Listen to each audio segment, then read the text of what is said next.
welcome to the fireside lockdown version of Chatting with the Chapliks. Tonight, we wanted to talk to you as both parents and medical professionals. We've been hearing and reading a lot about these Kawasaki Syndrome reports that are being seen, emerging from children testing positive from COVID-19. And there's a lot of parents asking questions, obviously, and rightfully feeling concerned. And as if parents didn't have enough to adapt to in these uncertain times. So, wanted to ask you, again, welcome to our fireside chat. Thank you for being here. Thank you for having me. Wanted to ask you about these latest findings. Tell us a little bit about Kawasaki Syndrome, and please go on to tell us about what we're seeing with these children with COVID and Kawasaki, how the two might be related. So first, thank you for the opportunity to discuss it. So it's interesting that this is a far cry from the initial discussion that we had about COVID toes and fingers, where it's basically a benign finding. It was barely painful, and it was just kind of a skin sign of asymptomatic carriers. And now there's some reports of Kawasaki disease, which is a lot more an impressive type of a finding, particularly in a child. And so it's a little bit of a stretch, and a little different than what we're accustomed to, and it's a little concerning. And so it's a good topic to discuss, and I'm here to answer any questions that you may have about it. So they're related in the sense that a lot of these findings are not necessarily findings on their own. They're always associated with a virus. Mm-hmm. So the COVID fingers and toes is associated with a virus. It doesn't happen on its own. Similarly, Kawasaki's disease does not just occur for any reason. It's usually a reaction pattern to a patient who has been exposed to a virus, has been sick with one in the past. And so it's kind of the body's way to overreact to a virus, where it releases a massive form of inflammation. And in this particular case, and in COVID fingers and toes, it's an inflammation of the blood vessels, which is really similar, but yet so different in this particular case, but still not a reason for alarm. Exactly, and on that note, we do want to reassure parents, or at least I want to reassure parents, and you feel free to correct me, but from what I remember learning way back in my medical program was that Kawasaki syndrome is typically and historically one of the more rare, I guess we would classify it as a viral exanthem. You can correct me on that, but I think the numbers range somewhere around like 20,000 or far fewer than that cases in the US per year. And as you said, it's typically associated with, it's more of a reaction pattern. Inflammation is the root of all disease, I guess would be the layman's way of explaining that one. So it feels like you want to cut in there, so please do. Well, yes and no. You're absolutely correct in saying that it's very rare. It happens a lot more in Japan for some reason. Typically, things like this happen because, and even COVID fingers and toes, and it's going to come to pass, in my opinion, is that a genetic susceptibility to these types of conditions, and whether you do poorly or do well in COVID too. And so Kawasaki's is absolutely related to genetics. And so I think it's a lot more prevalent, a lot more common in Japan in general. And so I think that that's one of the things that is known about the illness. Secondly, it is a reaction to a virus. It's not necessarily a sign of a virus. So there's a lot of different findings in COVID that we have seen. It could be just a bland rash, it could be hives, it could be COVID fingers and toes.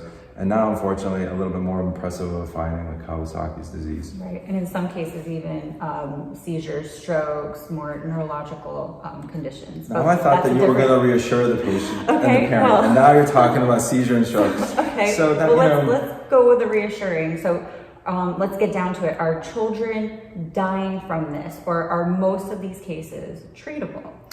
So I think that it's very important to understand that this disease is very treatable. And the most important thing is to recognize it. So maybe we should discuss on how the parent or the doctor or anyone can recognize the signs and symptoms, because the sooner you recognize something and the sooner you understand what's happening, the easier it is to treat.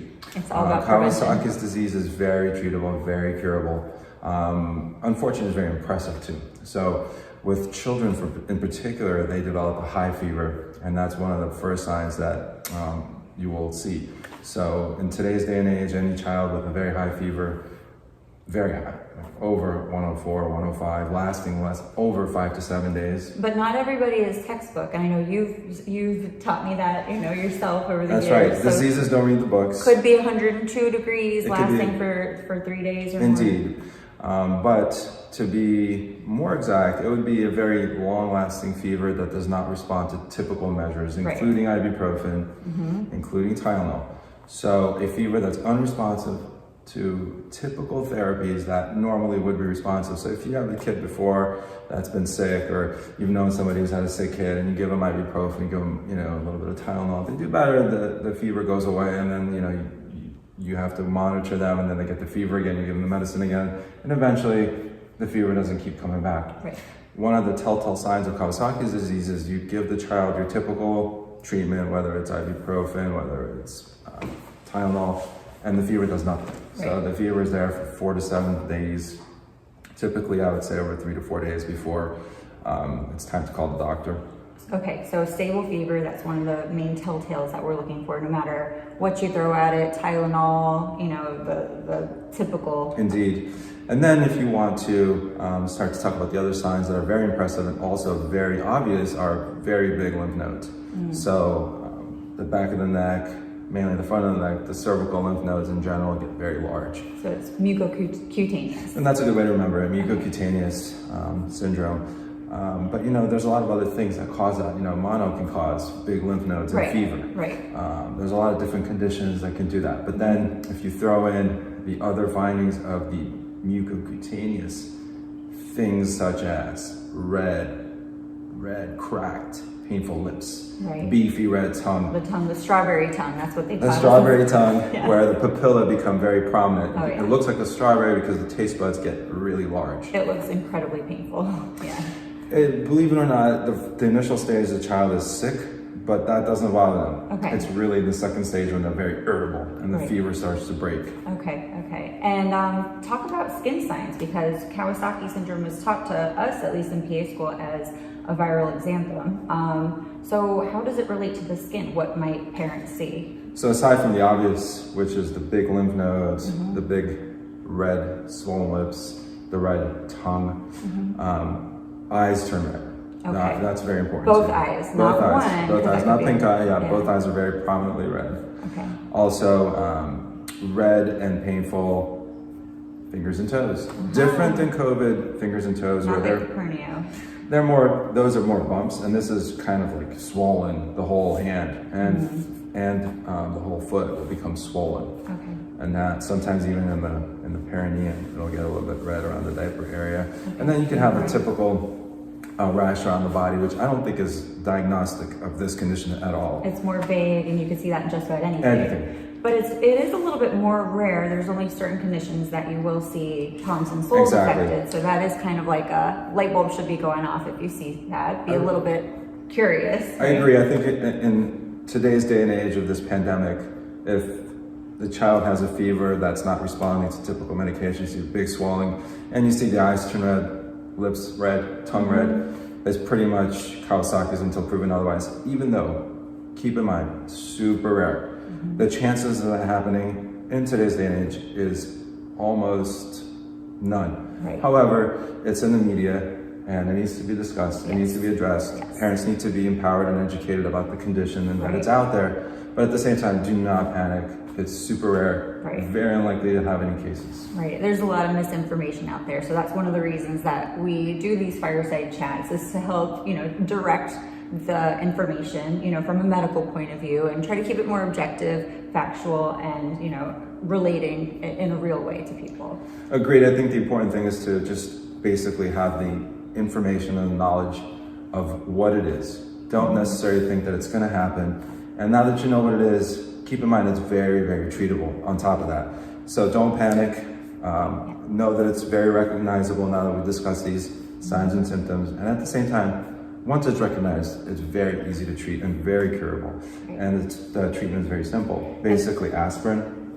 Okay, but a lot of parents, a lot of people might be Googling, doing the WebMD, which we love, but until, we're the parents too, and we're like, oh my gosh, what is this? I need to review it. But if a parent reads, oh, aspirin, that's a treatment for it.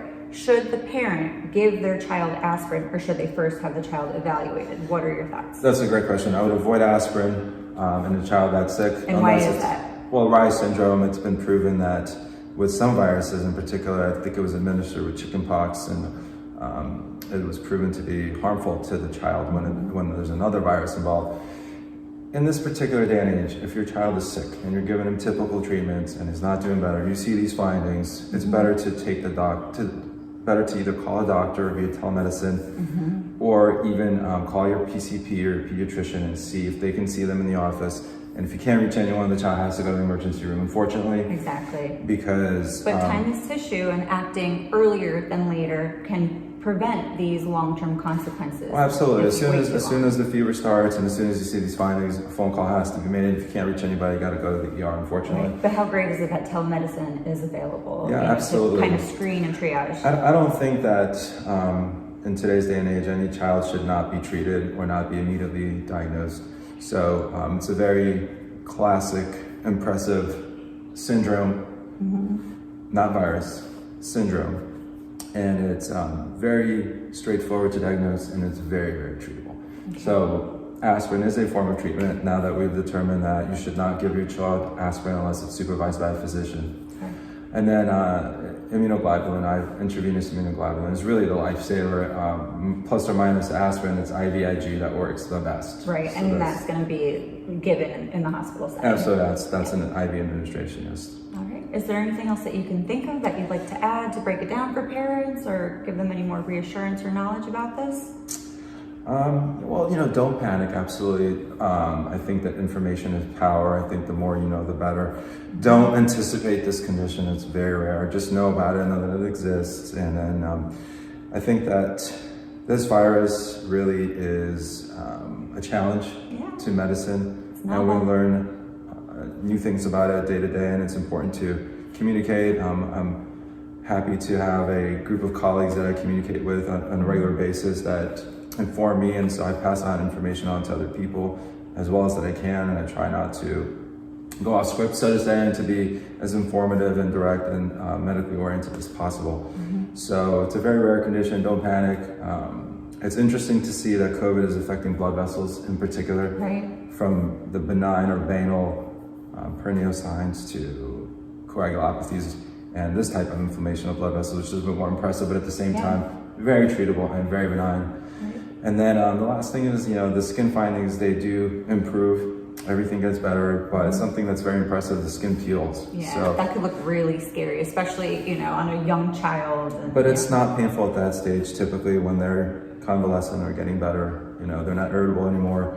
That's a great thing to see. If you actually, it's impressive and scary, but when you see peeling, the kid is over it, and it's a good thing. You're almost out of the woods at that point, right? Typically. We did not mention, and I don't want to alarm anyone or scare anyone once again, but the worst thing that happens is cardiovascular. That's when the blood vessels in the heart, around the heart, become inflamed. Coronary artery. All of them. It could be the blood vessels in the belly, it could be the blood vessels in the kidneys, it could be the blood vessels of all the organs. Right, and that can cause aneurysms. Exactly. So that's really the most important thing to watch out for and be mindful of and to prevent. And that's the real reason to bring your child in immediately. It's not just the fever and it's not just the way they look. It's to prevent and to fend off any kind of permanent heart and or blood vessel sequelae. Right, because then that's something that they will have to deal with for life if not intervened early. Once again. On a reassuring note. Once again, very rare, does not happen, but it's really the take-home message of what we need to prevent in children that can become permanent. So the skin heals, the nails may fall off, but they'll regrow. The tongue will come back to normal, the eyes will, everything will come back to normal. But if that kid isn't brought in soon enough, and we don't know who that's going to happen to, but that's the major issue that can happen is the heart, with Kawasaki Syndrome in particular. Right. And so that's why it's very important to know about the disease or the syndrome. It's very important to act on it quickly, and at the same time, do not panic. Yeah, all that. So on that note, we want to thank you for joining us Fireside and from our family to yours, we hope you feel empowered, reassured, and stay safe, healthy, and happy. Bye. Bye.